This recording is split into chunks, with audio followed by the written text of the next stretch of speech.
নমস্কার, আসসালামু আলাইকুম সবাইকে। Welcome back to my channel. আমি সৃজনী আপনাদের কাছে আবারও নিয়ে এসেছি একটা সিম্পল মেহেদি ডিজাইন। যারা মেহেদি দিতে জানেন না বা বিগিনার আছেন তাদের জন্য আমার এই মেহেদি ডিজাইনটা।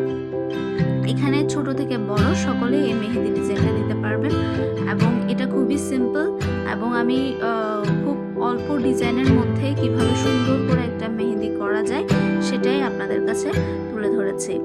আর আমার মেহেদিটা হচ্ছে অর্গানিক মেহেদি। আপনারা চাইলে বিভিন্ন